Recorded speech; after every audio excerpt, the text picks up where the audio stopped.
Begin the program.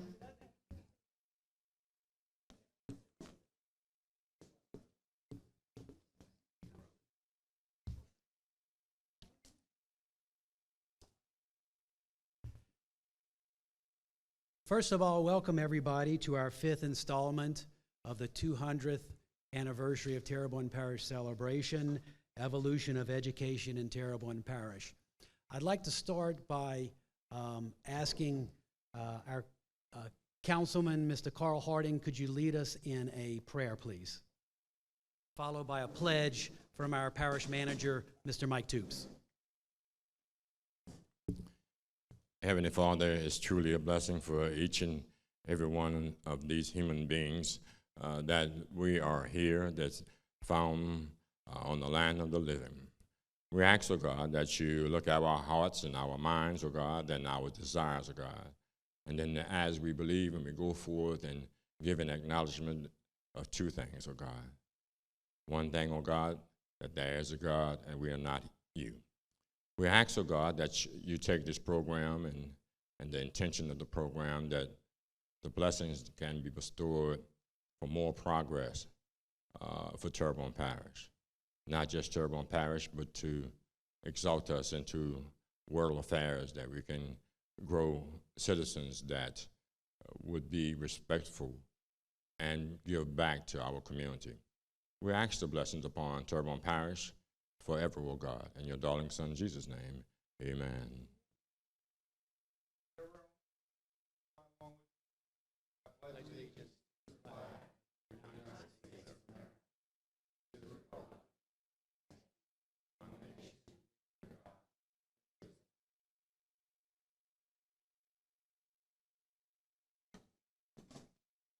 Once again, welcome. My name is Darren Guidry. I'm chairman of the Terrebonne Parish Council, and glad that you all are joining us here today. I'd like to announce a few dignitaries.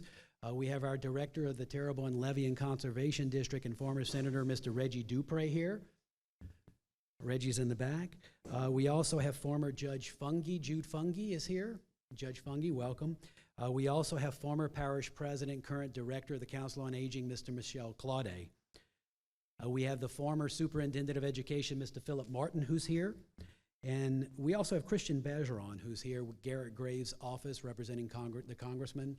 Welcome, Christian. Thank you for coming. We also have several distinguished school board members that will be introduced and will be guest speakers here today. You know, education has changed a lot in the years since my grandfather went to school and, attended 9 years, because that's how many there was, and if he spoke French, he got his hand slapped. Things have changed a lot since then, and it's going to be very interesting to hear the whole story of the evolution of education, at least in Terrebonne Parish. And to do that, I'd like to introduce the school board member and the person who helped put this together, and that is Ms. Debbie Benoit. Ms. Debbie, go ahead, the program is yours.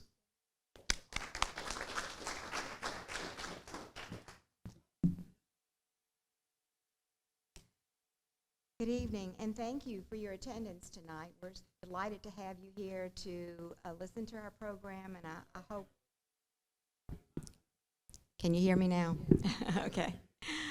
Again, thank you all for being here, and we appreciate your attendance.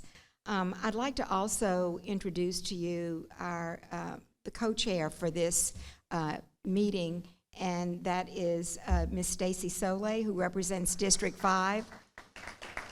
She also serves on the school board with me. And is Ryan Detillier here?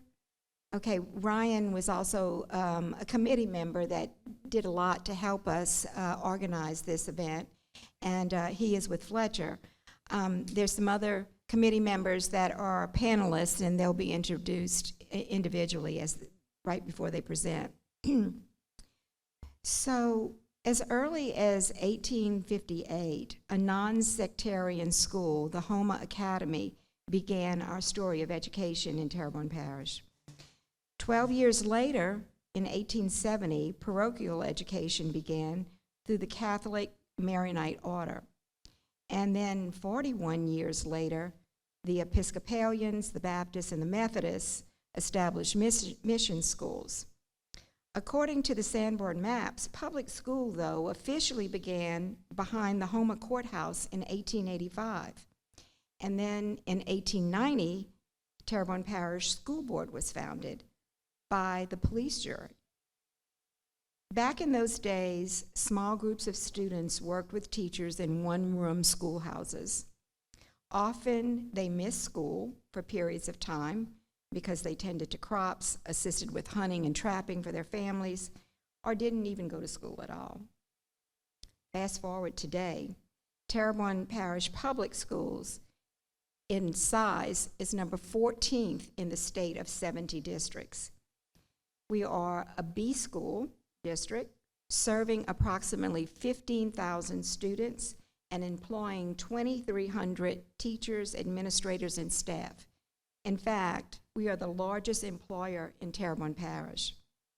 Additionally, there are 9 non-public or private, I would say private or parochial school systems in our parish today, serving thousands of students and employing hundreds of employees. This evening, we had provided for your enjoyment education memorabilia. I think some of you have looked at it already in the back, and we invite you to do so after the program if you haven't so far. We also have provided you with a homework book. It's on the seats. You will grab one if it's not one near your seat or on your seat. And in those are the timeline for the evolution of education. You'll see the dates from the very beginning to today, what has transpired with education. Also, compliments of Dr. Sanak, we have a narrative of the highlights of education also included in that. And also the brochure for tonight that you'll be able to see the agenda. In your leisure, we invite you to go to the Terrebonne200.org website, where we have posted information of the first 150 years of education as covered by the Houma Courier back in 1972 on the 150th year celebration. Tonight, our distinguished panelists will fill the gaps by focusing primarily on the last 50 years. The format tonight is going to go as follows. We have 5 topics to cover. Each speaker will have approximately 15 minutes. Then the next speaker will be introduced. We ask that you hold your questions until all the speakers have presented, and upon which then we'll have Q&A. So let's begin. For 48 years, Philip Martin has served as an educator, all in Terrebonne Parish. He's held every position from classroom teacher all the way to superintendent and everything in between. He's a graduate of Terrebonne High and holds a master's plus 30 degree from Nichols State University. He is recently retired, as you probably know, and he's enjoying spending his time now with his 2 children, his 6 grandchildren, and his recently born new great-grandchild. So, Philip, have the mic.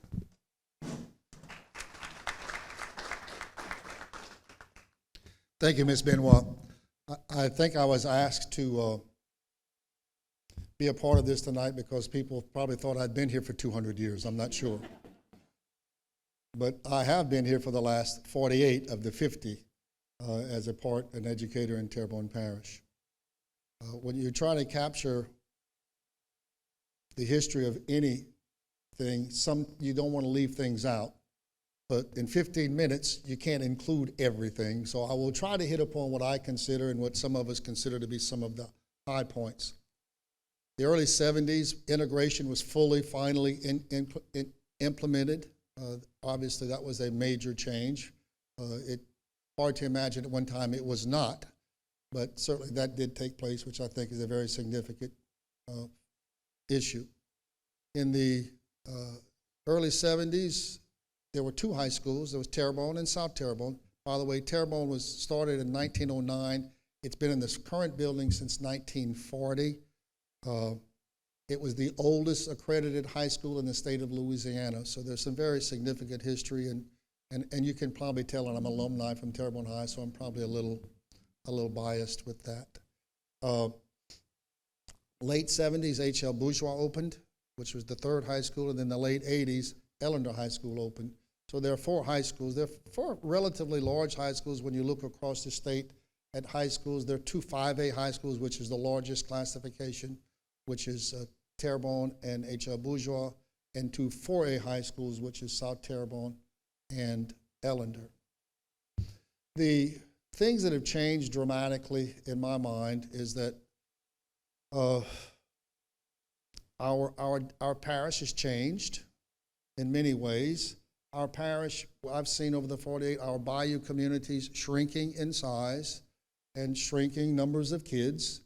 That's been reflected in that we've had several schools that we did not want to, but to have a school, you have to have 2 things, teachers and kids. We had the teachers but didn't have the kids.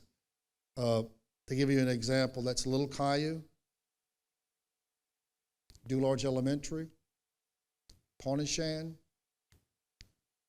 I'm sure Greenwood Middle, Dularge Elementary, and I'm sure I've left some out, but you get a flavor that we've been downsizing as, and I think our bayou communities, it's a result of not one single thing.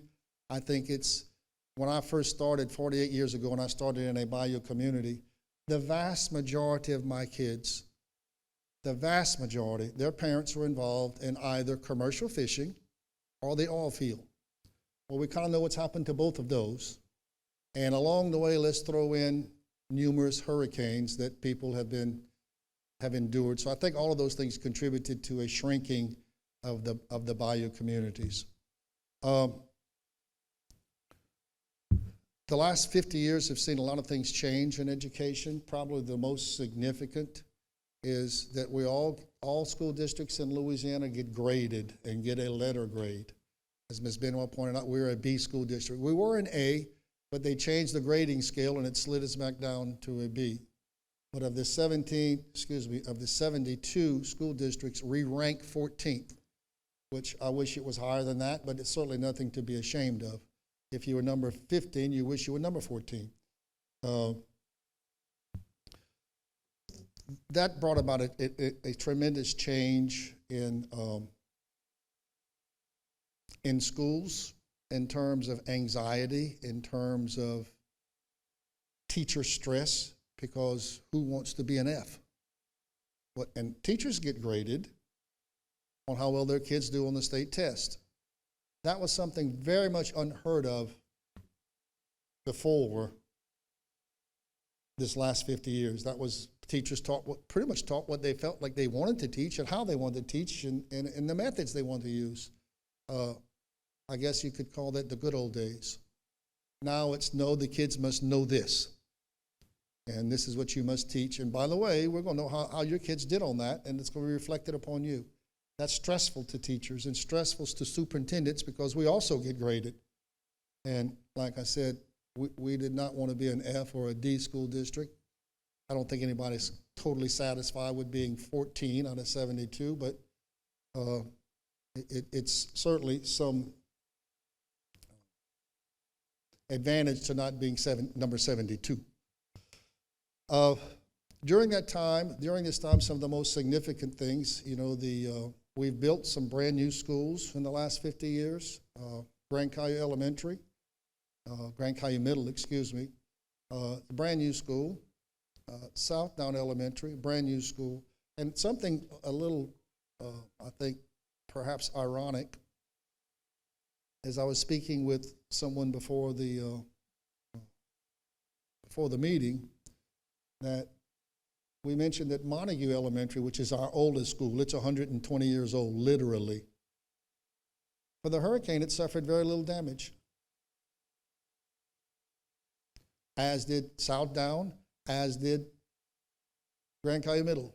If they had electricity, they could have opened the next day, literally. All our schools were not that fortunate, as you probably know. Some firsts that happened in Terrebonne Parish. Ms. Benoit was the first lady board president. Mr. James Charles, a dear friend of mine, was the first African-American superintendent. Miss Liz Skirto was the first lady to be superintendent. Mr. Leroy Lyons was the first African-American male to be board president. So those are some very significant firsts and perhaps things that would not have been heard of preceding the last 50 years would probably just would have never happened. So there are a lot of good things that have happened, and we're certainly proud of those things. I think they're all positive and moving in the right direction. Some things that perhaps are a little more disturbing is that when I was a first brand new young administrator and I was going to set the world on fire and make every teacher a wonderful teacher and every student a scholar, I did not want police on my campus.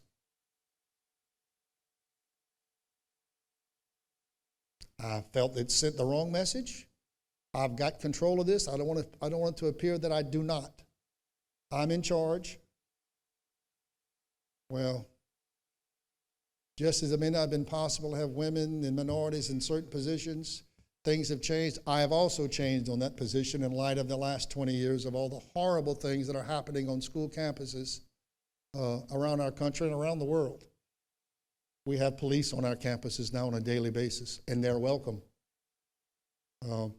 I have reformed or thought differently in terms of a police presence on school campus. It's not so much to control the kids that are there, because we always have pretty good handle on that. It's for the people out there who want to do things for whatever reasons they want to do it. So the advent of SROs is certainly a relatively new and happened within the last 50 years. It's probably not something we're happy about. We're happy to have the SROs, but we're not happy with the reason why we need to have SROs. I think everyone would agree on that. At once upon a time, we used to, what's changed in education over the last 50 years is kids that perhaps may be struggling or not succeeding in school or not coming to school or misbehaving in school. We were very happy to say, just stay home. We're very happy with that. That has changed. That's changed from a legal perspective. That's changed from an educational perspective. The school system now embraces every student every day. We had one of our 4 high schools cumulative, there's a 96% graduation rate. From the kids who entered in 9th grade, and they graduate, how many graduate? 4 years later. That's the highest in the state, by the way. That is a remarkable accomplishment in the last 50 years, when at one time it was around 60%. Now, there are many factors for that, but the biggest factor is that there are no throwaway kids, there are no give-up on kids, there are no kids that no matter how problematic they may be, and children can be very problematic, as you can well imagine, we go get them and bring them to school, and we make them graduate. We don't give them an option. And that's something I think Terrebonne Parish should be very proud of, is a very high graduation rate. It doesn't happen easily. There are a lot of moving parts to that, and many children are coming from situations that I won't get into all of them, but you would just say, oh my God, if you understood some of the things that children have to deal with, and it may explain sometimes why they may be problematic. School uniforms, some people like them, some people don't. But we've had them now for Dr. Fidesco, it's probably 20 years ago. We've had school uniforms, which is a big change. I think I sense from what the parents I speak to, they like the school uniforms. It's not a debate, a fight about what are you going to wear and what are you going to buy for school. It's pretty much spelled out for you. I don't think there's any magic to a school uniform. I really don't. But I do think it eliminates a lot of distractions or potential distractions, a school uniform. So that's something that's been done here, like I said, in the last 50 years. Another gigantic quantum leap forward is technology. You would not believe at the age kids become what I consider very literate in technology, vastly exceeding my capabilities. I will share a story with you, and I won't tell any names, but it'll give you a highlight. I received a phone call one day, and he said, "Hi, this is so-and-so. I'm with the FBI." Well, I immediately like, okay. What are you calling for? I was very relieved it had nothing to do with me, by the way. But there had been a national security breach through some computer system, and I won't name the governmental agency, that originated with one of our 8th grade students.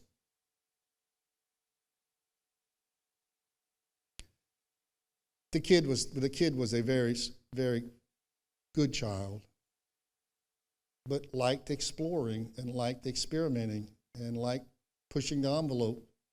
Well, he pushed it so far, he had the FBI down and had to make, and once they figured out the kid is not with the KGB, he's not with China, he's not connecting anything, he's just a 13-year-old who's very literate in computer stuff, and we concluded we did not do any disciplinary action to the child, by the way.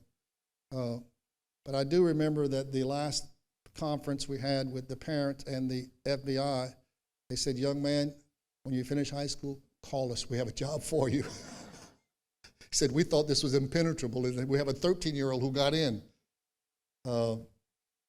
So technology is a game changer, and again, this is something that we needed to do and should have done, and that began on Dr. Fedesco 20 years ago. We first began that journey with technology. And by the way, technology, you never get to the end of that journey, because right when you master one thing, it's gone and another thing is coming in. So it's a non-ending journey, and fortunately our teachers have embraced it and used it in the classroom. If you've not been in a classroom and saw technology at work, we don't have chalk anymore. I don't think we even buy it. It's all technology. It's all on smart screens. It's all on, and I forgot the name of the boards, but there's a name for them. And they're interactive with the teachers and kids. It's amazing that the learning that can take place. Technology will never replace one thing: the teacher, ever. We've tried virtual. That's something else that was very part of the last 50 years. Keep the kids home. Click on a computer screen and think that the kids are going to stick to that for 360 minutes a day with focus and determination. It doesn't work. Anyway, I was very, very pleased to be here tonight. I hope I've shared with you some insights over the last 50 years that have been significant. There are many, many more things that have happened in education, but I tried to hit upon the few that probably were the most significant. I think it's now, I'll turn it over to. Okay, very good. Thank you.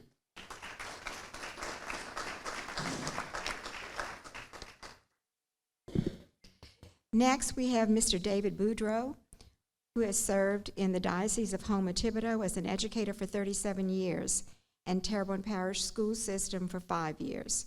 He has taught music, religion, video journalism, and 30 of his years in education were spent as an administrator. He was an assistant principal and president of Vanderbilt Catholic, and principal and then president of E.D. White Catholic in Thibodaux. David and his wife Mary retired in 2020. Together they have 79 years of educational experience. One of his many hobbies is history, so he was glad to agree to be a member of this committee, and we really appreciate having him. He's been tremendous. So, Mr. Boudreau, I turn it over to you.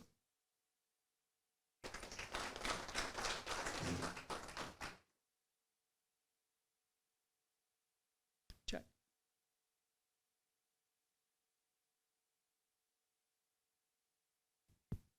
Check. Okay. I like to move around a little bit, so I'm going to move out here. First of all, I want to thank Debbie and Stacy for inviting me to be part of this committee, because I'll tell you, I learned a lot of pretty cool things, and I'm going to share some of those with you this evening. What I've chose to do, because when I looked at the scope of non-public schools in Terrebonne Parish, I did not realize it encompassed so many schools. Every school before the first public school, of course, was a non-public school. And so when I started doing a little research, I found that there were schools everywhere. Almost every plantation had a school.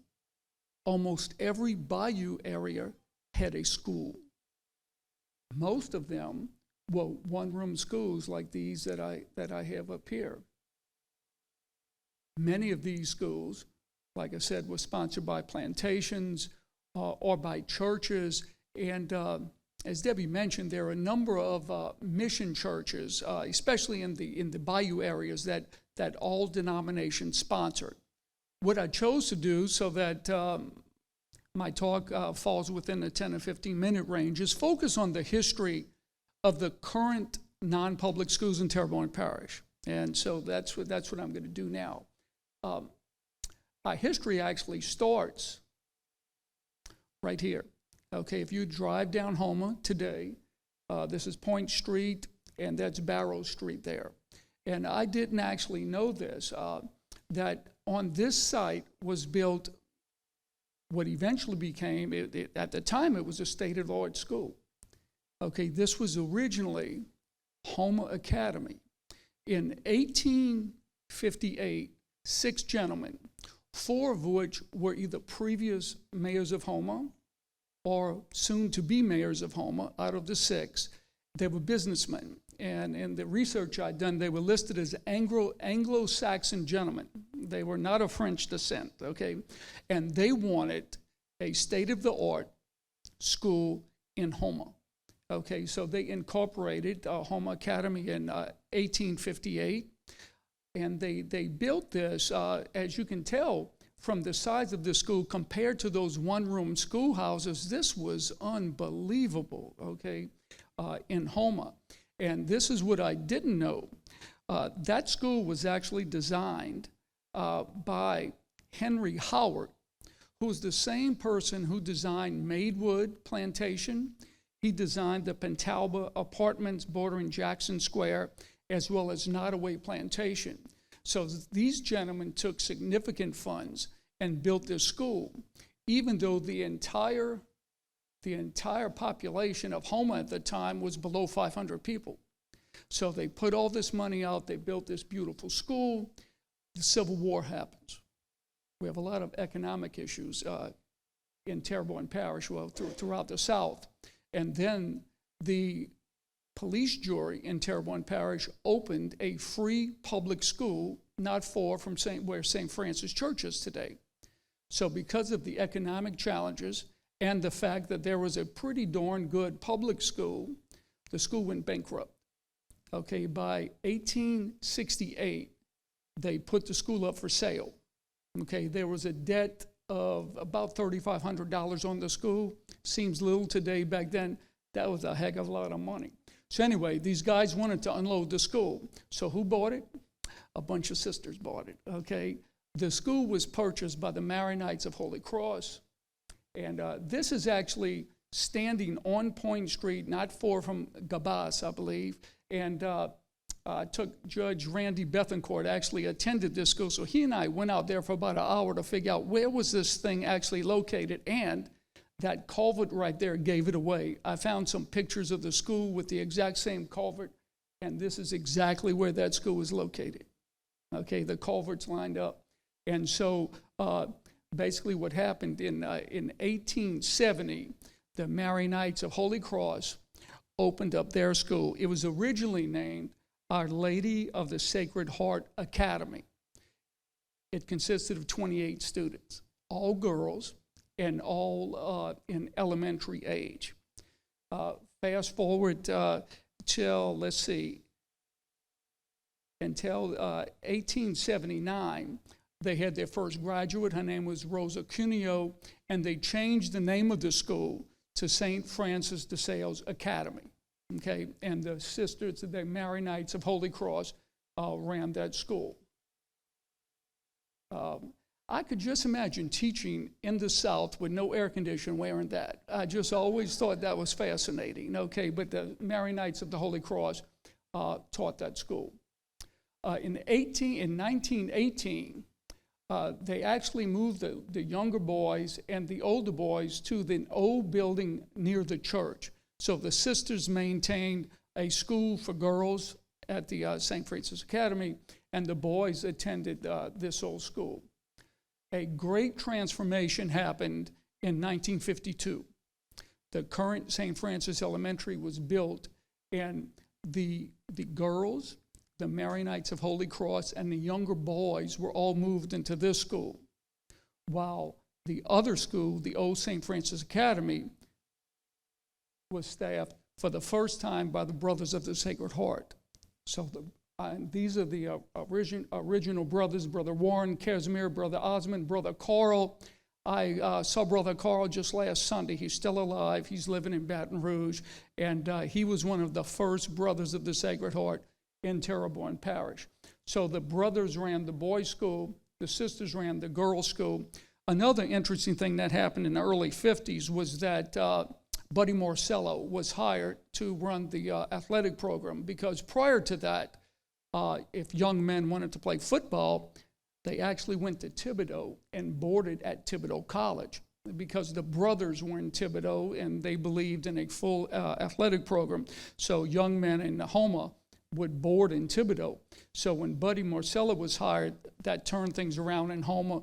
The enrollment of the boys' school skyrocketed, not to mention a few state championships in baseball and football. And then in 1965, the boys were moved from St. Francis Academy into Houma Central Catholic. The girls, the high school girls, left what is now St. Francis. And 1965-1966 school year was the first year of Houma Central Catholic High School. And that's a picture of, eventually it became Vanderbilt. But the interesting thing was, it was not only co-educational, it was co-institutional. And if you walk into Vanderbilt Catholic today, all of the ladies' restrooms are on the left of the school, all of the young men's restrooms on the right of the school, because when you went to school there, for at least the first 3 years of its existence, there was a girls' side, there was a boys' side. A brother was the principal of the boys' side. A Mary Knight of the Holy Cross was the principal of the girls' side. And the only place you could meet was the cafeteria or the library, which was in the middle of the school. So after a number of years, they decided to consolidate it. On March 27th, 1966, the school was dedicated to the name of Father August Vanderbilt. He was the pastor of St. Francis for many, many, many years, and he was an ardent supporter of Catholic education. He also was the person responsible for building the current St. Francis Cathedral. So what happened after a few years, the brother was made the principal, and the sister was made the assistant principal, and I don't think they've gotten over that to this day, okay? Because they actually started the schools around here, but the man actually got top billing, so it's still kind of touchy.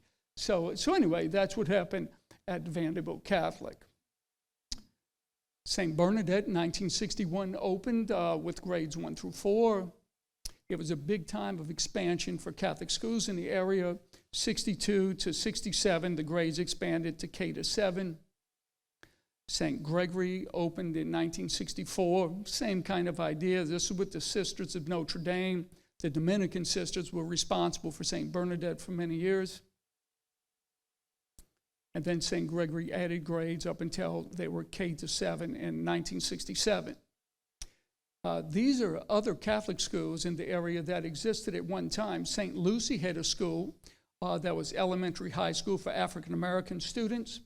St. Joseph in Chauvin was a K to 12 school that actually closed, if I remember correctly, in 1972, there about that. Holy Rosary had an elementary school, Annunciata had an elementary school, and Maria Immaculata had an elementary school.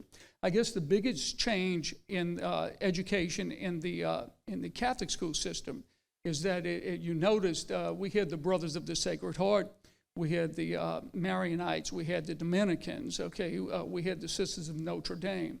There are no longer any religious working in the Catholic school system. But they have attempted to, knowing that their orders were dwindling in number, they attempted to pass on what's called their charism, their philosophy, their religious philosophy, to those people who now work in those schools. So I guess that's the biggest difference, in the Catholic school system at least. And because of that, too, it had an implication on tuition, because basically the sisters and brothers worked for virtually nothing. They took a vow of poverty. So they had to charge higher tuitions as there were fewer and fewer religious in the area. St. Matthew's in 1947, St. Matthew's decided to open up a kindergarten. And then starting in 1970, they actually expanded until they reached what they have today, a school that encompasses kindergarten to 7th. Home Christian opened in 1984. It was founded by their pastor, Rene Monet, by the Living Word Church. It now houses pre-K to 12 and currently has about 670 students. Our Montessori school was founded by Dr. Jules Bouquet, and it opened in 2002. It's still in the same location, and it provides a hands-on learning experience. Then we had in 2007, we had Covenant Christian, was founded by the First Baptist Church. And it began as a K-8 school, but to do with only 78 students. Today it's K-12, and it has hundreds of students in attendance. The last non-public school to open was e-learning. It opened in 2007, and it was opened by the owners, Doug and Nancy Toops. And basically it's right across the street, that way. And I guess this is probably the most important slide, because I showed you a lot of pictures of buildings, but we all know education really doesn't have anything to do about buildings. It's about students and teachers and parents working together. And I think what I did learn, especially looking at some of the older pictures, is that for 200 years, education has been extremely important to the people in Terrebonne Parish. Whether it was a one-room school or whether it's a state-of-the-art school that exists now, it was clear that the parents in Terrebonne Parish wanted to educate their children so they would have a better life than they did one day. And I think that dedication still exists today, whether it's a private school or whether it's a public school is, quite frankly, irrelevant. And building on that 200-year tradition, I guess it's fitting that we do this tonight, because on Monday, there are classrooms throughout our parish, whether they're private schools or public schools, where the same thing is going to be going on that went on for 200 years. You're going to have great teachers with students working with parents to give those young people a better life than their parents had. So I guess it's a little solace knowing that the people that are going to give the 250th anniversary speech, I guess they're in one of those classes right now. And one day they will be the leaders of our parish. And I think, look, judging from the last 200 years, I think we'll be in pretty good hands. All right, thank you so much.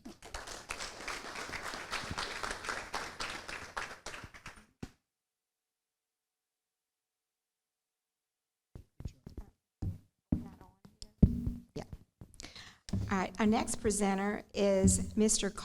Carly Harding. He has also been one of our committee members, and he's a lifelong resident of Terrebonne Parish. He graduated in 1973 from Terrebonne High and attended Grambling and Nichols State University. He currently serves as a council member for District 2 and is a member of the beautiful Zion Baptist Church, where he serves as senior deacon, teacher, and Board of Trustee chairman. Mr. Harding completed associate courses through the LSU Fireman Training Program as well. And I give you Mr. Harding, who will also talk to you about Black education in Terrebonne Parish.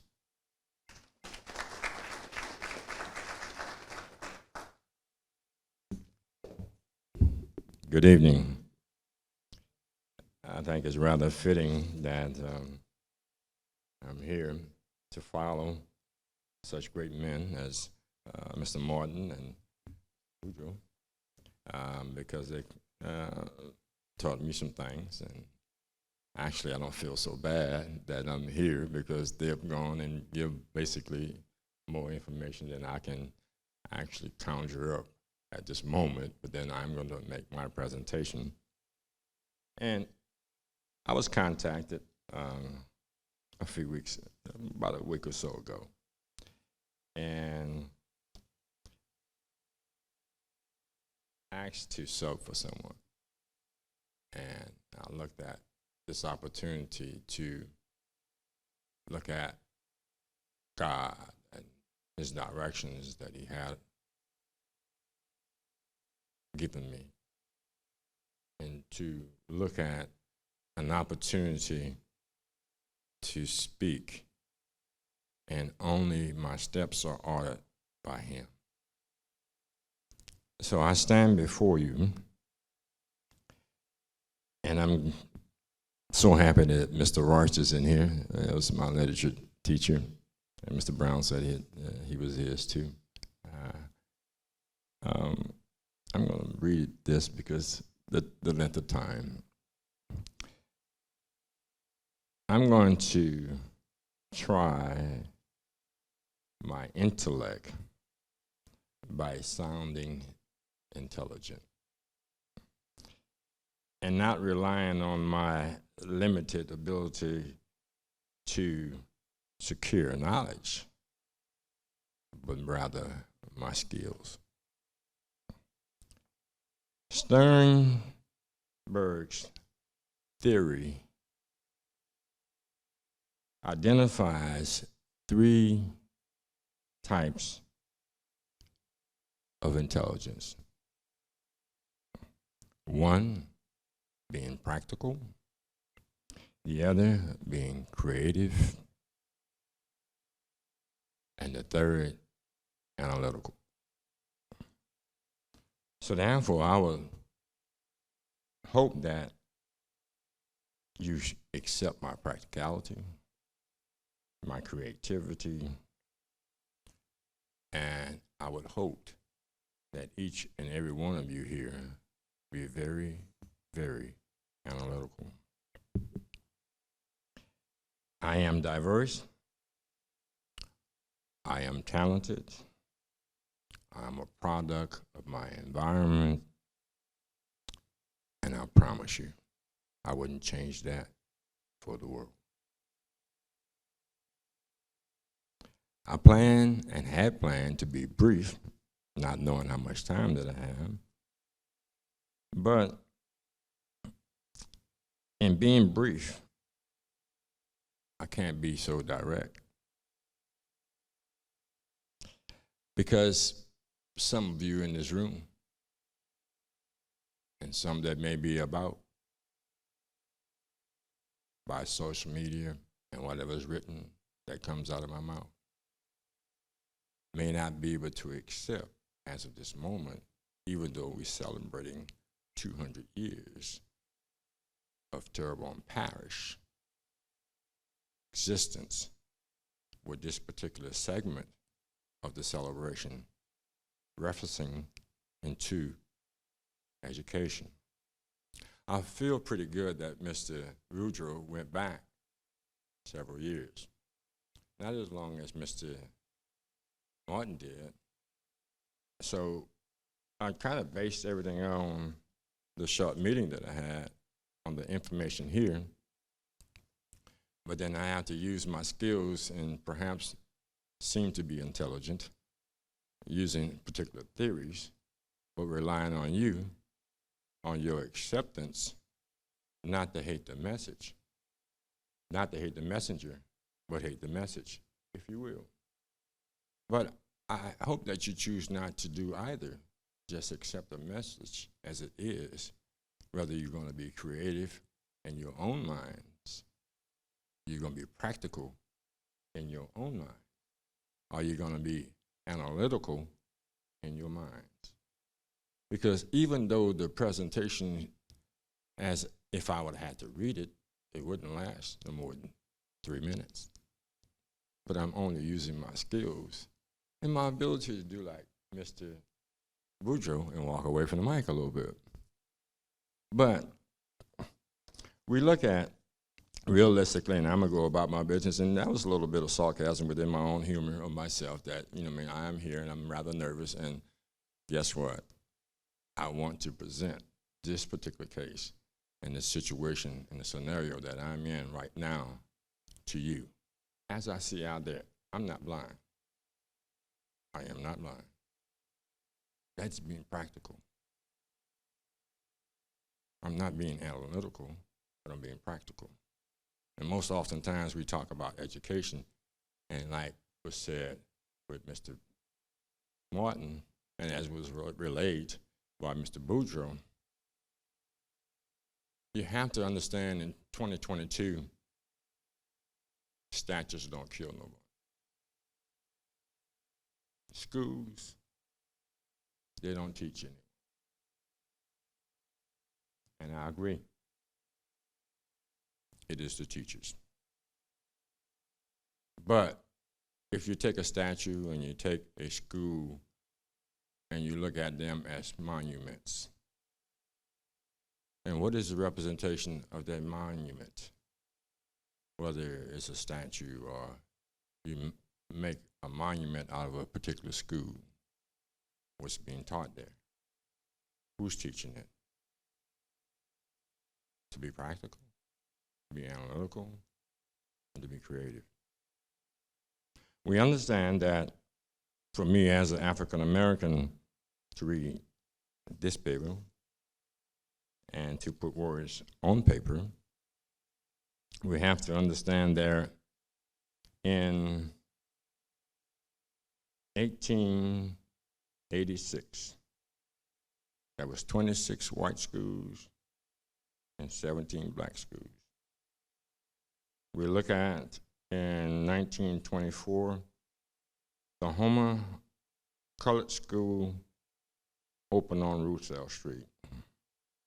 We look at in 1931, the Homer School opened on Church Street below Honduras, which was formerly Southside Elementary.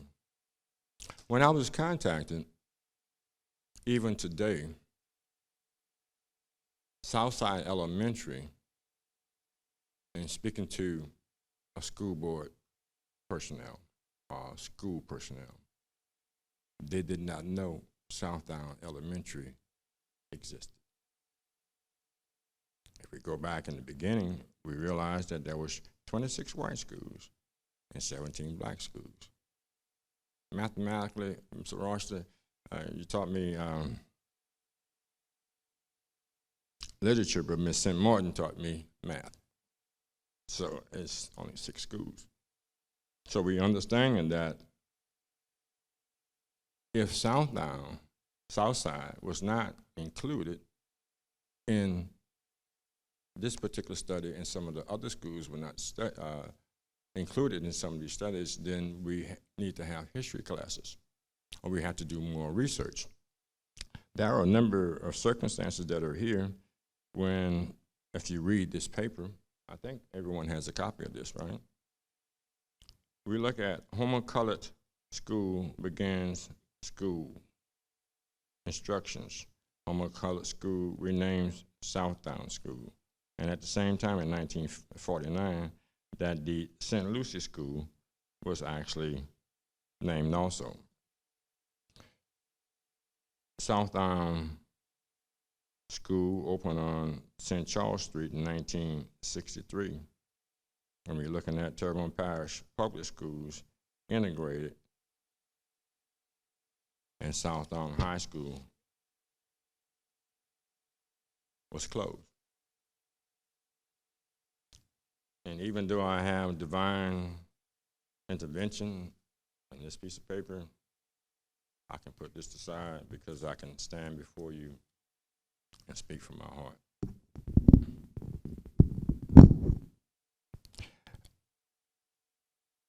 Having very little access and opportunity to make a presentation. I resorted to find some information because I wanted to be sound, intelligent, to give information, to be creative. I wanted everyone within the sounds of my voice to be not necessarily to a point really receptive to me, but to take the morals of man and look at education. We speak of how intelligent our kids were. We look back then, there were some circumstances that no one can understand how I felt in 1969 when I received that culture shock. I was in honor classes. I played in the band. We were being prepared by Miss Kidd, Devon Keller, Reverend Danks, Reverend Raleigh, coming from all over the places. We were being prepared to face challenges. And those challenges, when we speak of non-public schools, and we say prayers, and we say the Pledge of Allegiance, and I am American, that comes from Waterproof, where Waterproof Plantation Estates is. Standing before you in 2022 as a councilman of District 2. I would not change my life and my circumstances for nothing in this world. The position that I'm putting myself in now is to bridge the gap psychologically, how we automatically segregate ourselves within our communities. The understanding has to be that when they segregated the schools, they didn't segregate job applications. They didn't segregate a lot of other opportunities, that they only segregated the schools. But the understanding to people that we have to really realize that schools don't teach. It's the importance of the teachers that teach and the focus that they had. I did a research briefly on how kids were disciplined different. And Mr. Phillips just mentioned that they handle kids different. But just as I received a culture shock, I'm pretty sure some of the teachers that I had received their culture shock also. And the reality of life in 2022, we have to really bridge the gap, because I really think that when in segregated times, that when I pass the torch to the next speaker, there are some circumstances in 1917 when, because of that challenge to Terrebonne Parish schools, we created a whole different race of people, because we did not allow the association of people as a whole. I'm Christian. I'm Christian is all I do. But I still see in 2022 that sometimes I go places, and this is about education, because guess what? You can find an education anywhere. And then it's never too late to learn something. And this is what I'm facing, where we can actually go forward, because some of the same people that I went to school with those same mentalities, they haven't changed. You can be as educated as you want, but morally, we have to be on the same page. Morally, because of that, I do believe in my own mind, because when you look at other countries, when they take their best and they teach their best, they're on a particular level. But I think that we fell behind because of circumstances that we have within ourselves by segregating ourselves by so many different ways. Now, segregation is not really a bad word, because we segregate ourselves by the food we eat, by the music we listen to, by the church we attend, by the neighborhood that we live in, by the team that we root for. But realistically, I'm here because of my position. Would I be here if it wasn't for my position? So I am proud to stand here to educate, to speak of the Black experience. I'm a part of the Black experience, and I will welcome any questions about the experience.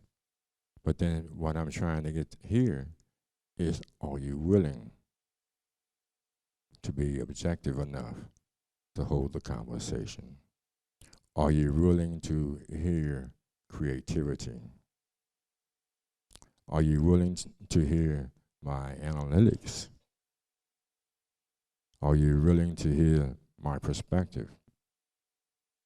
But not only hear, but accept them. We all have an opportunity within the school system, and I think in the last 50 years that we have made so much progress. And oftentimes, I tell my brother, I say, well, I studied under Miss Rigsby.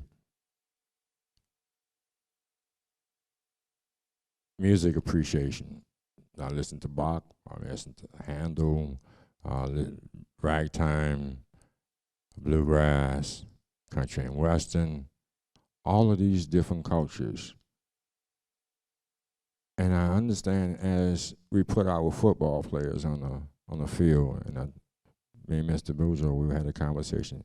Music and love are universal. You have to be able to really realize how we are going into the future, because I feel at times that we are recessing because we are losing our children to drugs and other things that are out there, and we just not teaching them any better. To conclude, basically, to create conversation down the line and to realistically look at where we are, I'm happy to be here. I'm happy to let you know my story and experience some things that I have. But it's the morals of man. Because of my Christian values, I have to approach. I stand here not hating anyone, but I choose to have this parish do more research and not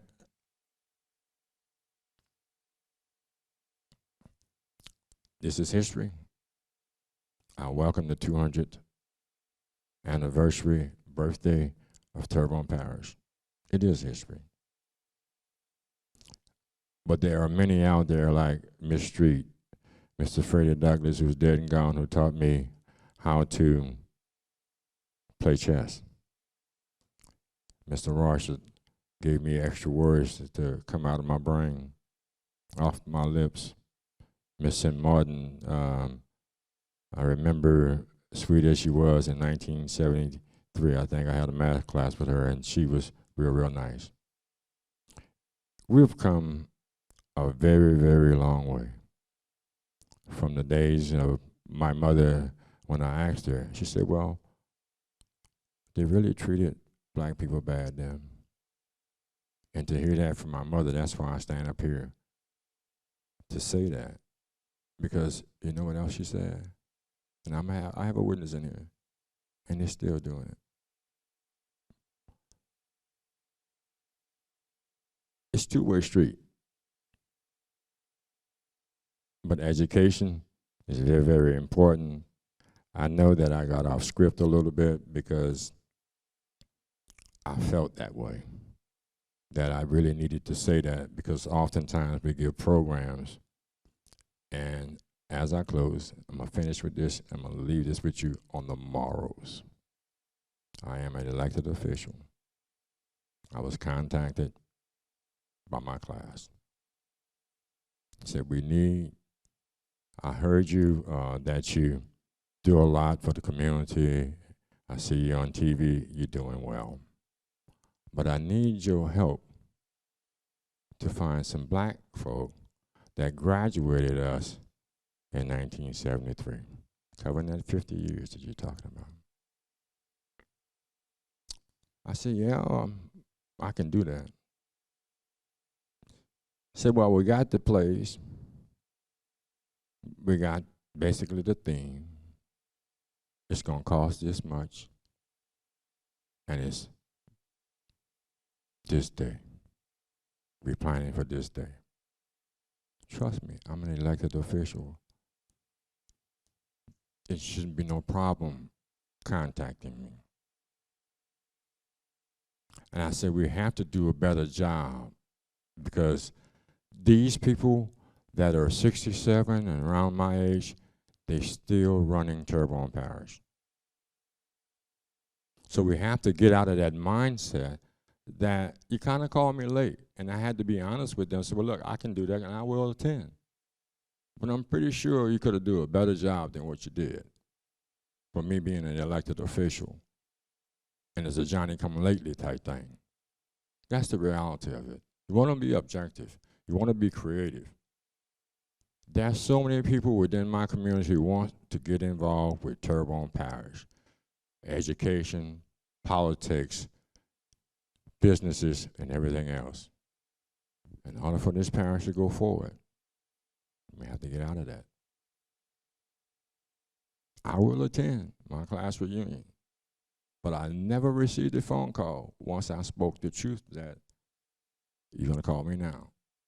And I'm still waiting on that phone call because I want to participate. And oftentimes I walk into places and it seems as if that I'm in a position that I have to represent fairly as a Christian. And I hold no hatred. I'm trying to reach people where we can be a better community, where the next 200 years that we have certain things. When this lady come, I did research on Gibson School. There's another section of people that has 14% of people at Gibson School. They're changing the community. They're interacting much better. We have a better future. It's the older folk that have to get out of that. Make way for the young folk. Give them an opportunity to excel, to be more competitive on an international level because we are losing our children. My name is Carl Harding. I welcome any questions. To be honest with you, I represent Terrebonne Parish with my heart. I love it. I do all that I could, but sometimes it gets difficult to bridge the gap between two communities and the third community that will be coming forward to us and bring us forward to a true Terrebonne Parish and a better nation. Thank you very much.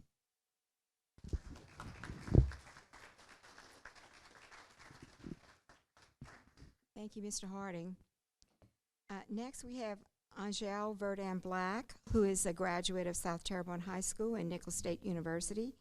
She's a lifelong resident of Terrebonne Parish, and she presently lives in Berg with her husband and 2 children.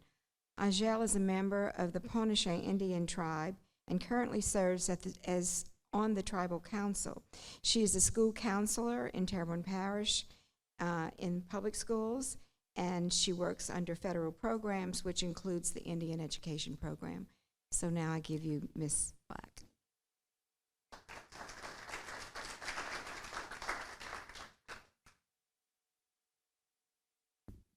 Hi. I'm going to start off with the very first school that provided education to Indians in the parish. It was located at Point au Barret in Montague, Louisiana. It serviced both white and Indian students, and it was open from 1900 until 1910. It was a French-speaking souffle school that offered. And I did little maps on all the schools that I'm going to talk to you about. So I just kind of want you to notice the little stars kind of stay concentrated in a certain area, which are your typically higher populated Native American schools. From 1928 to 1948, Baptist, Methodist, and Catholic mission schools began to open in Native American communities. However, they never offered our students any higher than an 8th grade education. Starting in the West, Du Large, in 1932, the Sue Johnson Memorial Baptist Mission School opened, and then a little later, the Immaculate Conception Catholic Mission. Moving on to Dulac.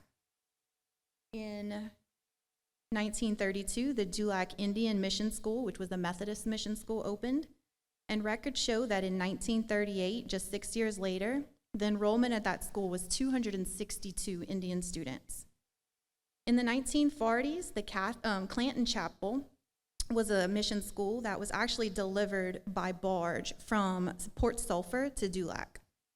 In 1945, the Q to R's Catholic Chapel also offered education to Indian students. In Audijon-Charles, unfortunately I don't have a picture, but we do know that there was a school that started operating there in 1948. The missionaries actually came over from an established school in Golden Meadow. They came by boat, and they began teaching those students. Right over to a little further to the east in Pointe-aux-Trembles. In 1938, a Baptist mission school opened in Pointe-aux-Trembles. The very first class that was there, it was only a first grade class of 32 students, and their ages ranged from 6 all the way up to 19 years of age. From 1948 to 1963, Terrebonne Parish School District did open 3 Indian schools in the parish. The first was in Montague. In 1934, a federal government grant issued Terrebonne Parish School District $920 in funding, which the school board designated to build a one-room Indian school in Pointe-aux-Trembles. In 1939, Superintendent Bourgeois approved 4 Indian schools to be built, one in Audijon-Charles, one in Lower Montague, one in Lower Grand Caillou, and one in Dularge. It was not until 1942 that the Lower Montague Indian School opened, which was 8 years after the original funds were donated. The other 3 schools were never built. The Dagueville Indian School. This was the first public Indian high school and opened in 1959 in Houma. This was 4 years after the Brown versus the Board of Education Supreme Court decision to integrate public schools. The mascot of the school was the Hawks. Next, we have Le Carpe Indian High School. This was built in 1963 and is currently home to Acadian Elementary School. Actually, if you go in the lobby of Acadian Elementary and you remove the plaque that's currently there, you will find the Le Carpe Indian High School plaque. In 1964, the Terrebonne Parish Public Elementary Schools began to accept Native American students. Shortly following, in 1967, Terrebonne Parish Public High Schools began to accept Native American students. At this time, I'd like to share a narrative with you from Charles Verdun Sr. I find that it's important because I feel like his experience was probably very similar to other students at that time. I started school in August of 1963 when I was 6 years old. At that time, I attended the Indian school on the Terrebonne side of Pointe-aux-Trembles because we were not allowed to go to public school. I spent my first and second grade years at the Indian school. In 1965, the Indian students were integrated into the public school system. This was the year we were allowed to attend Pointe-aux-Trembles Elementary. Several parents of white students surrounded our bus and protested to keep us from getting off the bus. After hours had passed, Constable Reggie Dupre was able to get the parents to allow us to get off the bus using threats. I remained at Pointe-aux-Trembles Elementary until Montague Middle was built. Integration into the public school system was not an easy transition. There were many obstacles to cross. One obstacle was the language barrier. We were a French-speaking community and none of us spoke English when we entered school. The teachers spoke English and we spoke French. The language barrier was very difficult. Not only did we not speak English, but the teachers didn't allow us to speak French. As we learned English, communication was better. However, school was the only place we spoke English because our parents and grandparents spoke strictly French in our community. Another issue we faced at school was discrimination. Whites were very adamant about saying they were from Upper Pointe-aux-Trembles. Upper Pointe-aux-Trembles was white and Lower Pointe-aux-Trembles was Indian. Even though the white kids wanted to be friends with us, the majority of them were not allowed to visit us and we were not allowed to visit their homes because their parents were prejudiced against Indians. Rita Duto Dion. She was the first Native American to graduate from a previously all-white high school in Terrebonne Parish. She graduated from South Terrebonne High School in 1968.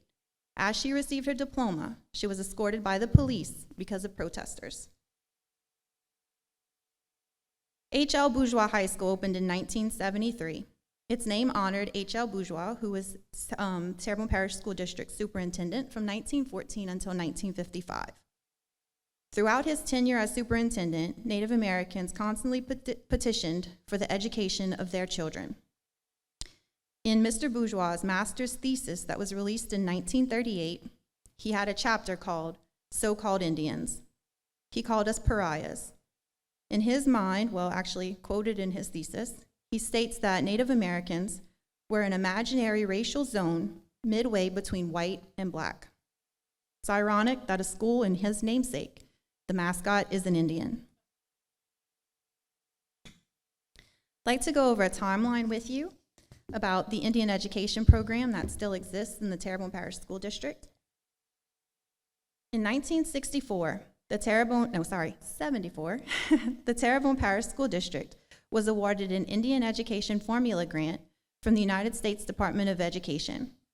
Ms. Corrine Polk was hired as the program secretary, and her job was to locate, enroll, and keep sufficient records of the Native American students in the district.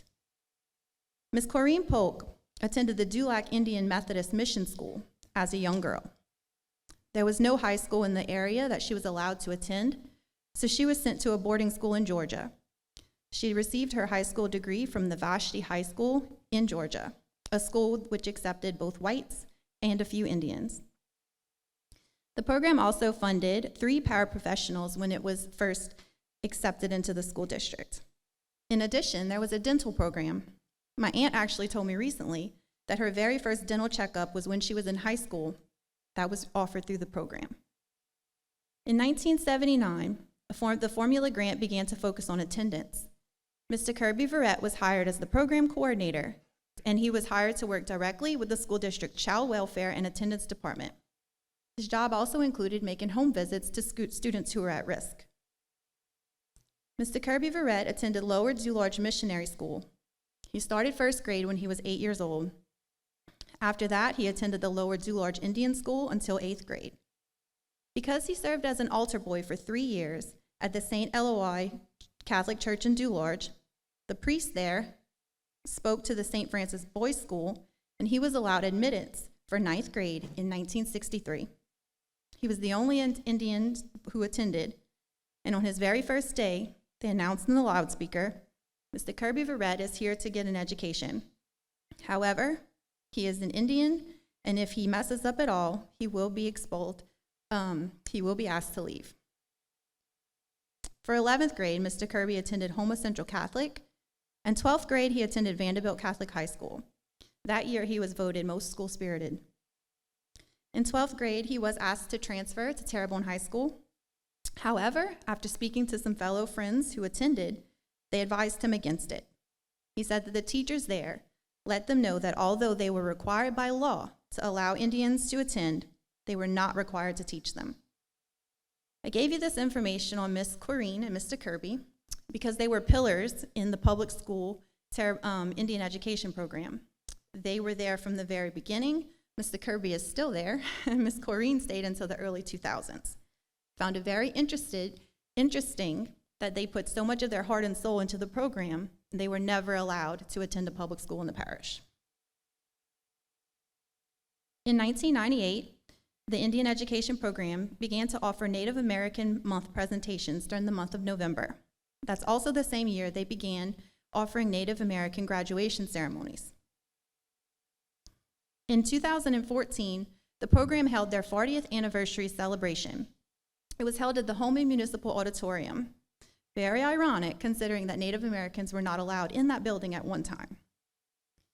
In 2018, another federal formula grant was offered to the public school system. It's the Native Youth Community Project, which I'll talk about in just a minute.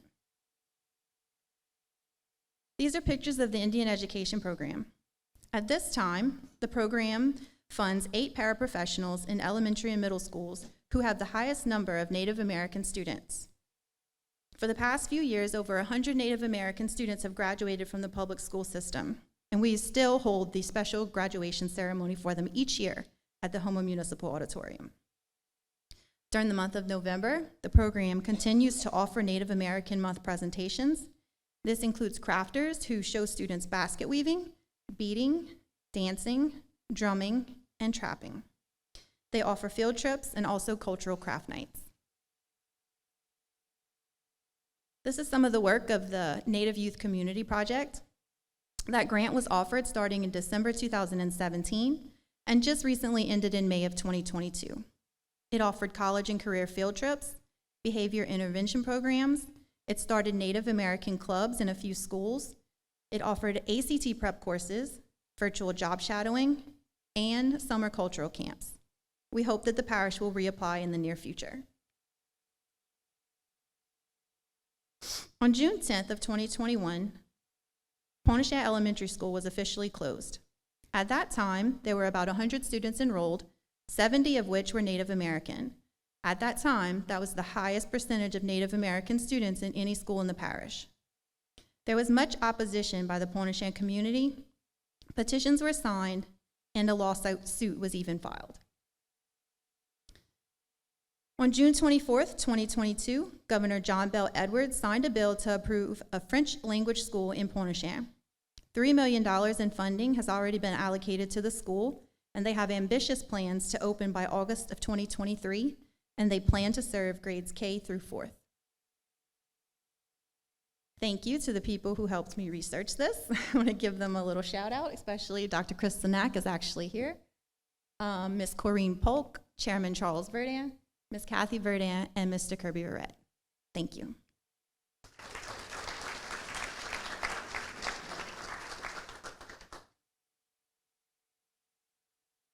Thank you, Angèle. And last but certainly not least, we always say in our culture that there's always a little extra in something, and this is going to be our extra, our lagniappe of our program. And it'll be presented by Dr. Christopher Sinak Sr., who is a board-certified orthopedic surgeon practicing in Houma, Louisiana since 1976. He is a 1964 graduate of Terrebonne High School and a graduate of LSU. He's also a founding member of Writing Louisiana, a committee of the Louisiana Endowment for the Humanities that supports publications by prominent Louisiana writers. And he's authored 4 books on the history of Terrebonne Parish.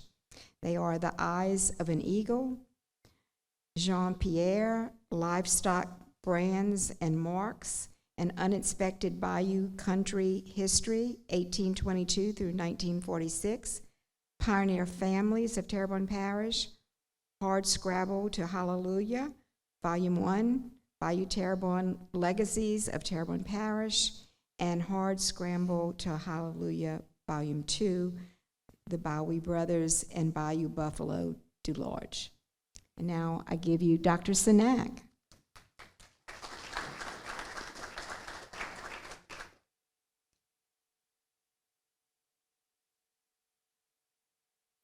This is yours.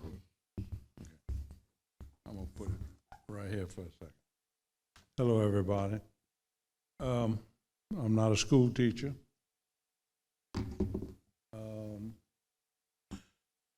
I thank everybody for being here. My interest is to try to understand how we got to this stage and what occurred, and just trying to document it. I was a student, incidentally. I'll point out that I was at the Houma Academy, boys' school, and my classroom was the first one on the left on the first floor. And the Sweet Marianites had a stick. And they put your fingers out here like this when you didn't pay attention, and they informed you who was in charge of the class. Jules, you remember that? June. Okay.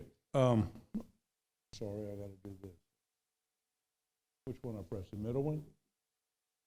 Oh, here we go. There you go. This is how it all started.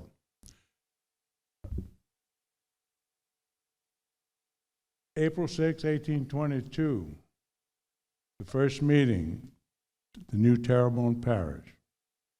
English and French on the left, English, the regulations, and in French on the right, regular men. Recorded every meeting in English and French up until approximately 1860.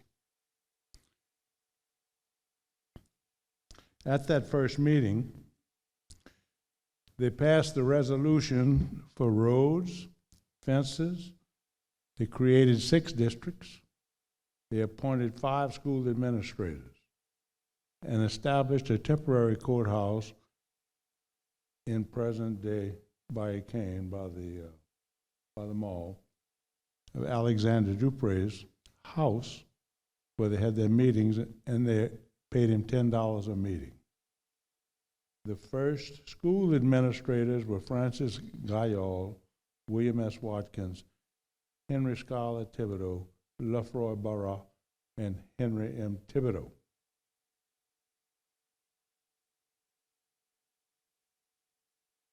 In 1840, the McMaster School was built. Alex McMaster was hired by the Terrebonne Parish police jury to build the first courthouse at the site of the present old courthouse. The McMaster School was built right behind the courthouse, Main Street Courthouse. Behind the courthouse was the jail, and across School Street was the McMaster School facing Church Street. 1849, 982 educable children in Terrebonne Parish, 236 were attending school, and they averaged around 5 months and 15 days a year.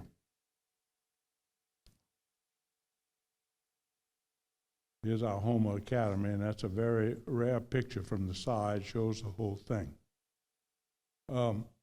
What's important about the Homer Academy is that it was built by the Presbyterian Church, because the major landowners in Terrebonne Parish were all Presbyterian. Okay? Sort of just the opposite. Incidentally, they just sold the Presbyterian Church. It's going to be torn. It's going to be, I don't know what this church is going to do, but that original the building for the Presbyterian Church on Barrow Street has been sold. But they built the first school, and they, of course, had their problems, Civil War-wise and what have you, and it went on to be the Maronites. But the first Board of Trustees, Alfred Delaporte, F.S. Good, Charles Tennant, N.H. Ryder, Ryder Street, Joseph Aycock, Herman Lowenstein, and Aubin Berg. Now we progressed. Terrebonne Parish is growing. And what's important about this picture is that you understand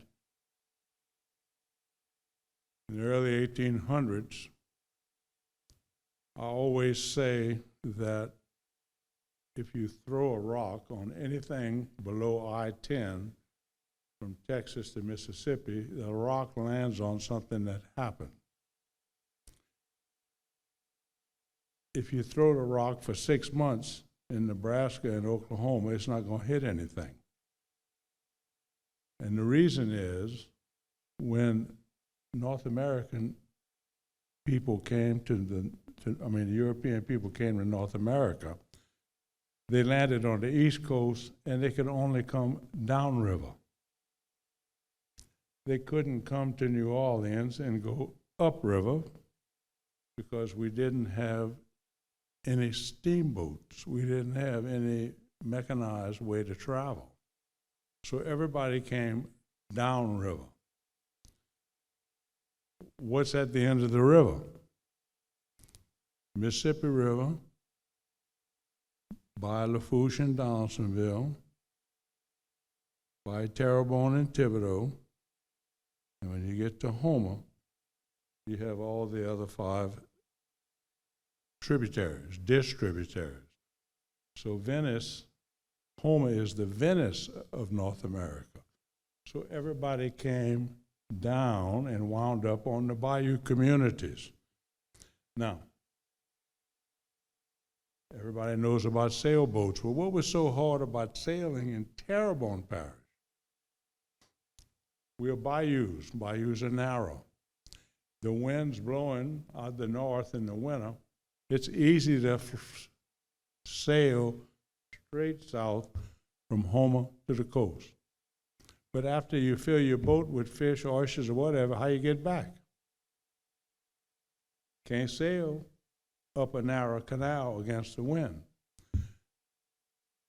That's what's important about this particular photograph, and everybody needs to understand. That's people pulling the boats up the bayou. That's a Cordell path, meaning there was a path created by people and or animals along every bayou, which subsequently tells us why all our roads are along the bayou. Because if you owned a plantation, and it was all owned by people, one of the earlier rules or ordinances was you had to keep all the trees cut on the bayou side so that the animals could walk along the bayou to pull the boats back up to Homer. Does that make sense? So all our roads are on the bayou because that's where people had to walk to start with. I thought it was pretty good. Here we come, and we're in the 1880s, and we're starting to develop steam power, which is the first major thing that happened to Terrebonne Parish, mechanically, I should say. This is the Homer. The Homer is in the Barataria Canal, right across from present-day Chauvin Funeral Home. There was a canal there from Bayou Terrebonne to Bayou Black, built by Robert Ruffin Barra in the 1840s. This is the Terrebonne, which was a steamship, paddle wheeler, tied up at a dock in the Mississippi River across from Canal Street. This is 1945. We still got steamboats going up and down. This is the Harry, right across from, actually across from the sugarcane experiment station right there on 311. How many people pass on 311 and can see a steamboat? You see the Natchez in New Orleans, but you don't see this. That's pretty different.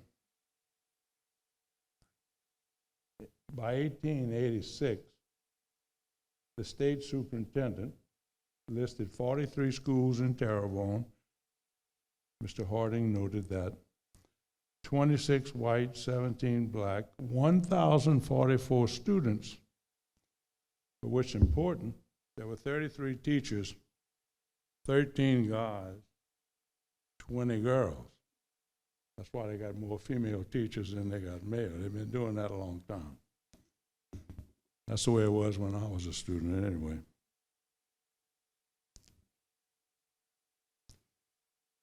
Federal government stepped in and they want to improve our waterways. In the early 1900s, 1890s, this is in Bayou Black, the St. Louis Cypress Company. We all know there's a bridge by the mall on Main Street. They're digging the canal from Main Street to 311, what they call Whiskey Point. That is Bayou Cane. That was dug in 1912 to connect the two bayous, okay? This is the Zoe B. downtown home in 1920. Zoe Barrow is the daughter of Robert Ruffin Barrow, Jr. He named the dredge after his daughter. All of this helped clean up the waterways of the turn of the century, which facilitated people going back and forth. this has been referred to, this is the Stoufflet School. This is the first recorded school, Terrebonne Parish, to teach Native Americans and local people. But what's interesting there about the Stoufflet School, and this is on by Terrebonne and Lower Montague, they're only taught in French. Only in French, which I thought was pretty interesting. You'd have a tough time with that, huh? Teachers. Well, you remember Miss Unipar? She taught me French.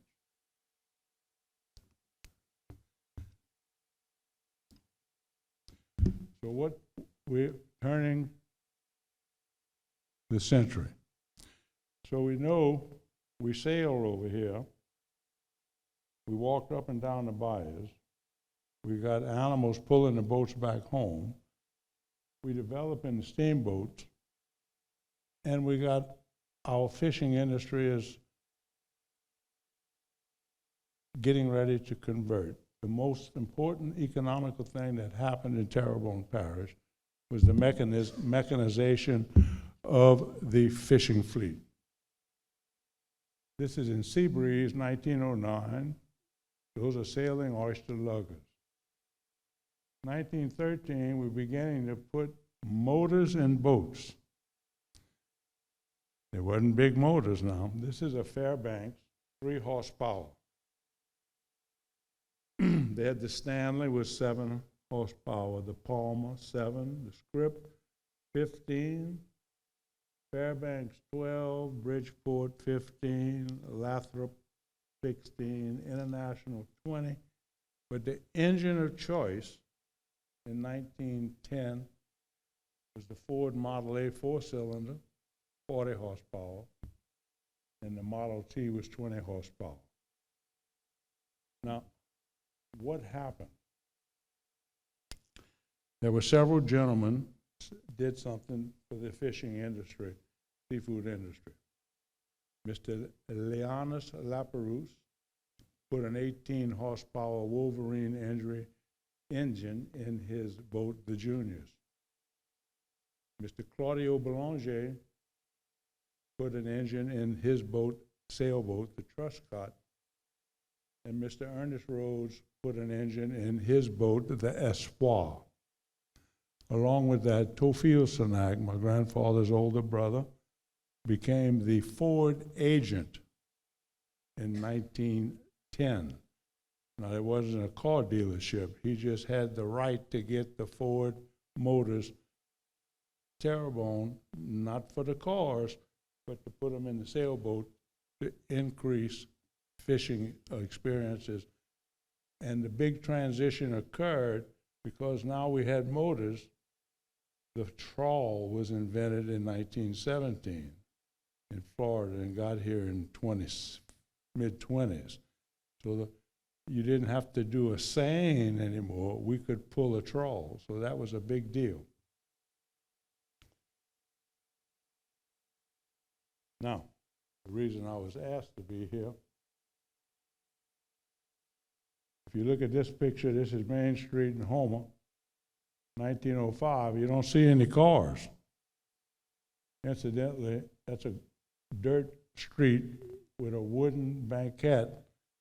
They paved the first street in Terrebonne Parish, 1935, Main Street, for a short period.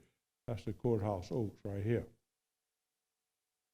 Now, this is the 4th of July parade in 1909, corner of Barra and Main. That's A.M.J.C. DuPont. That happens to be my grandfather on the white horse. He was the alderman for the first ward, so he got to be the first one. But what's important, you see the car? See it right here? And you see the buggies and wagons right there. This is 1909. We're starting to have a few cars. 1911, they got all the cars in Terrebonne Parish and put them on the Main Street at 500 block and took their picture. Things are a little different now, huh? Okay.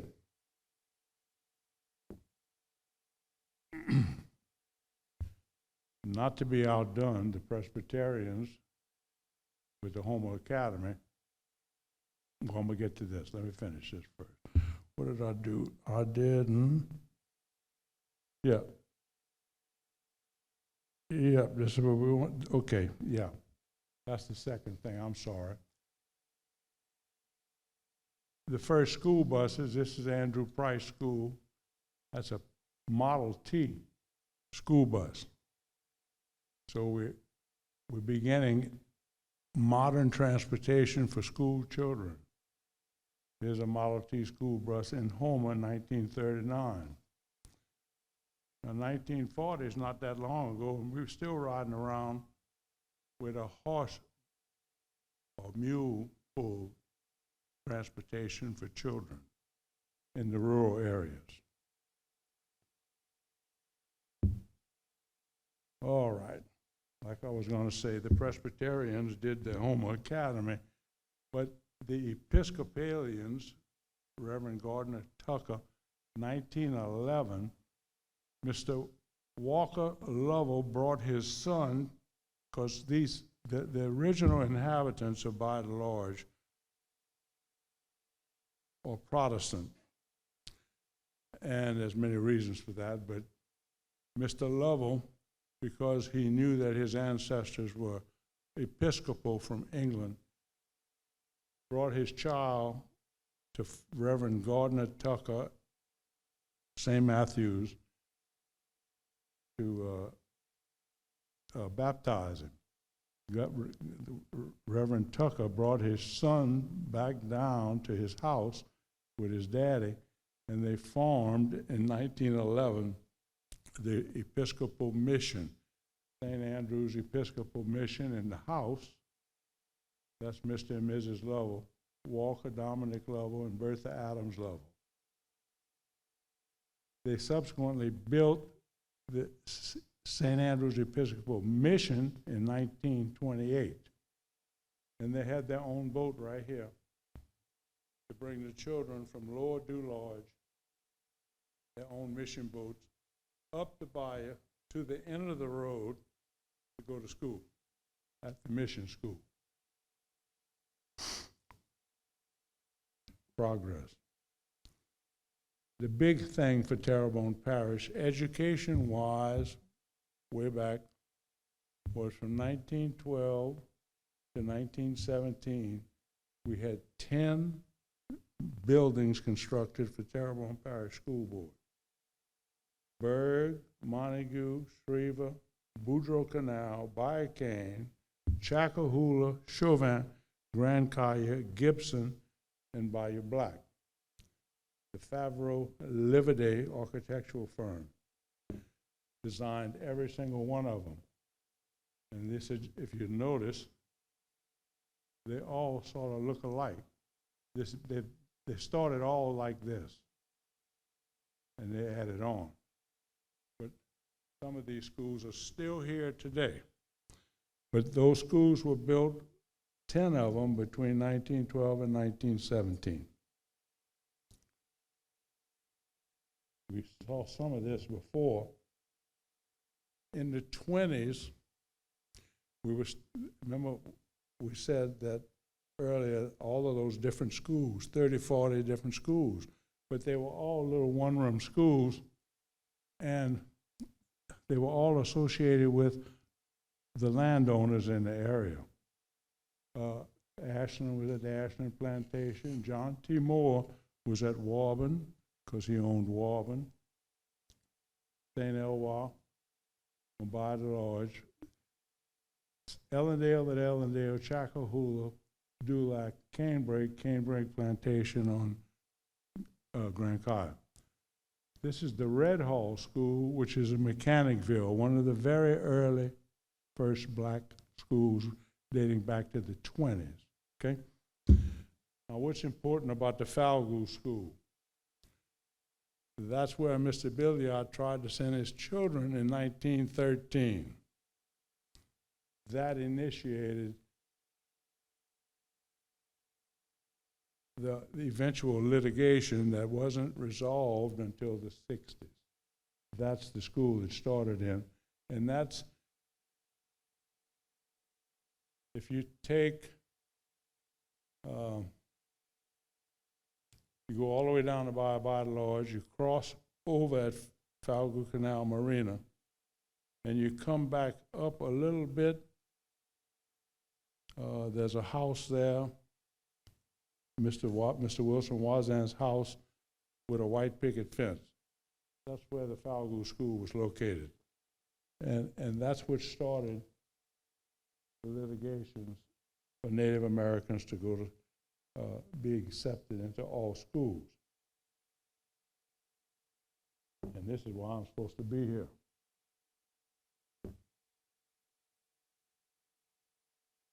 Remember, we got all the schools now, they're in all the schools, but we still don't have a lot of transportation way down. This is the original St. Andrew's Missions boats. They were doing this in the 30s, 20s and 30s. Look how small. If you really lower Du Large, Mr. Florestal Champagne, this was his boat, the small boat. You lived out past the end of the road. They brought you up to the end of the road where you got on the revenue, and you drove the revenue, and here it is parked in front of Du Large Elementary. It's a lot of trouble, but that's what they were doing. A lot of people have seen this picture. There's 5 school boats right here in By Black, right not far from where you're from, Mr. Harding, out by Waterproof, okay? A bunch of kids, air conditioned. And they got school uniforms. The white, remember, it's summertime. This is the Advance, a little further down By Black. And this is sort of important. The people on By the Lodge are I want to say North American ancestry, but for different reasons. And a lot of people who presently live in the By the Lodge area originally came from the Morgan City area. For instance, Mr. Pierre Parr came from France, landed at the port of Morgan City, and never left, and so he settled the area we call now Pierre Parr. That's his name. All right. There were other people living at Deer Island and other islands in the Atchafalaya, which are in Terrebonne Parish, but below Morgan City in Atchafalaya Bay. This boat right here left, that's Morgan City. That's the old bridge in Morgan City. They left Morgan City, went down the Atchafalaya, got the kids on Deer Island, brought them back up to Morgan City, and transported them to the Gibson School. That's in 1950. A lot of people were around in 1950, but y'all didn't know people were living down there.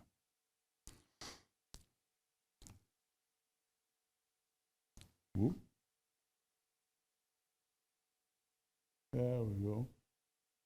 The Myrtle Grove school boat on Little Kaya, up and down the bottom. Myrtle Grove is a plantation where the air base is.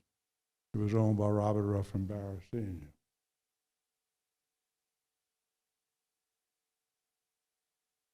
You might like that. That's the St. Lucie school bus. We turned everything over. In 1958, we had 32 boats, Terrebonne Parish, still hauling 1,000 students to school every day.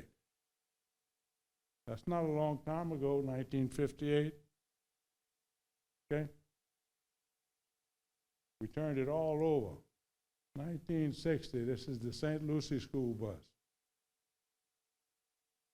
That's a Terrebonne Parish school bus.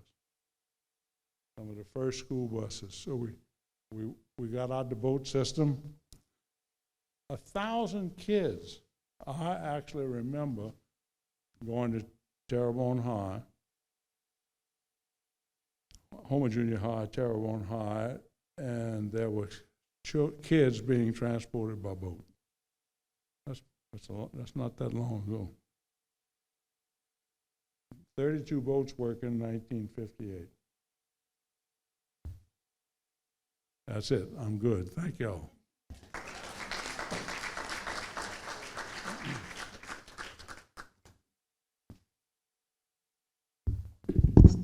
Thank you, Dr. Sinak. That was very, very interesting.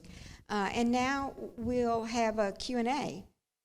If we have anyone that has a question, I'll bring the mic to you. You tell who your question's for, and they have mics on their tables, right, at work, okay? And they can answer your questions. Anybody? Okay, Mary. Okay. I remember when I was at the I wanted to about because I think about so many. I remember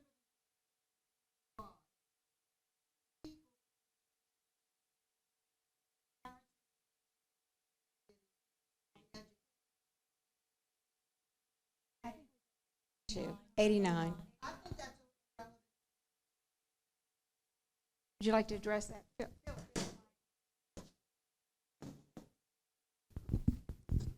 It was the late 80s. It was a 41-day teacher strike. Depending who you ask the reason why, you'll get a different answer. I don't think there's any one answer. What the union at the time, by the way, I did not participate in the teacher strike, but at the time the union was seeking union recognition from the school board, which was the real objective. I think that's factual. Some of the reasons that were stated at the time, the board had some financial issues and they had frozen everyone's salary. In other words, you got the same thing you got the year before, but not anymore. That seemed to be the most substantial, the reason why. But it was a very disruptive and not a fond memory by anybody in the school system. There's the scars for that still have not healed in some places, quite honestly. But as I said, and Terrebonne Parish still does not recognize teacher unions. There are only a few districts, 2 or 3 in the state, that actually do. But yeah, that was a significant event and a disruptive event, and the I don't know the split of the teachers. I do remember this, and I'll tell you, this is intended to be humorous, so I don't want to offend anyone. I was working in the school system, school administration. My wife was a teacher, and she just bought a brand new car, beautiful car. And there was some anxiety going to school, going in the building, coming out of the building, that kind of stuff. She said, I just don't know that I want to go to work, but I just don't know that I want to go through all that. And I said, well, you don't have to. She said, really? I said, no, but you need to go bring the car keys to Terrebonne Ford. Because if you're not working, we're not going to be able to pay for that car. Just a humorous note. But yes, it was a significant event. You're correct. Anyone else?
No.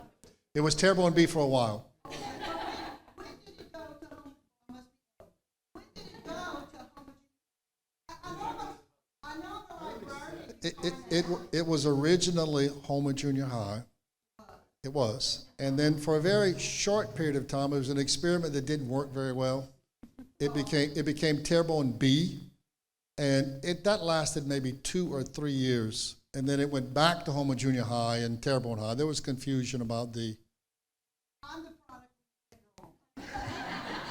Your memory is correct, though. There was a Terrebonne B. Anybody ma'am. else?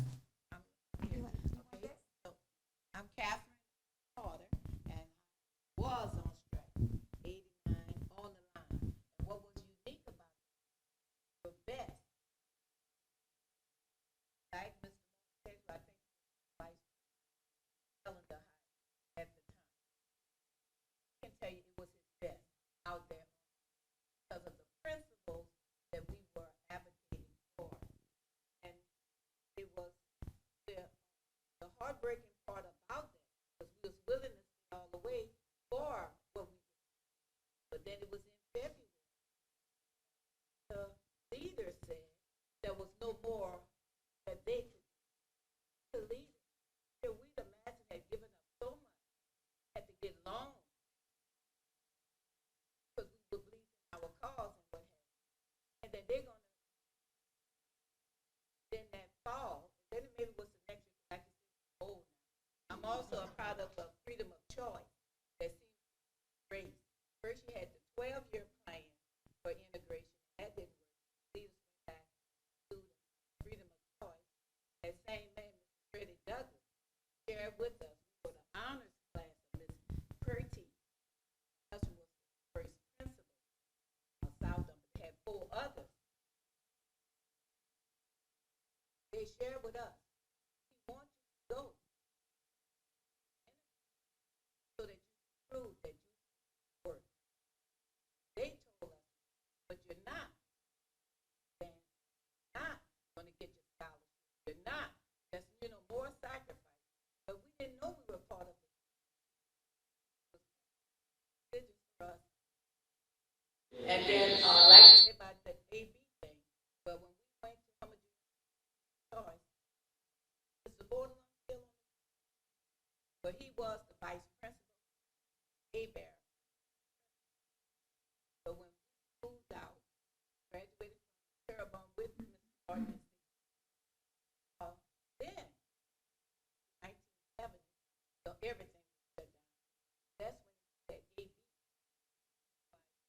But getting back to strike, they let us down. So the leaders got promoted. Yeah.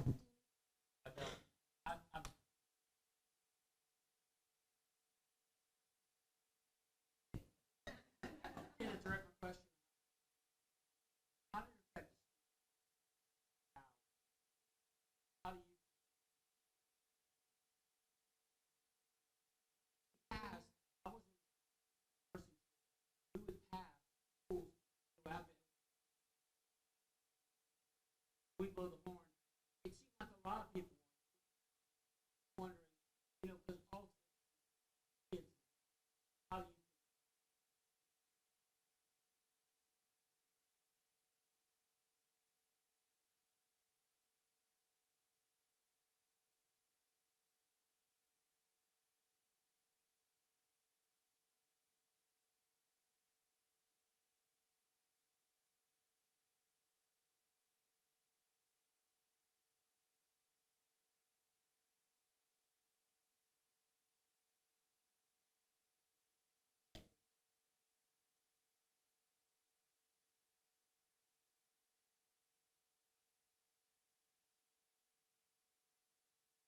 Anyone? Okay. Well, with no other questions, I will say that we'll conclude for the night. I really appreciate you all being here. I appreciate all the panelists. Thank you so much for your contribution.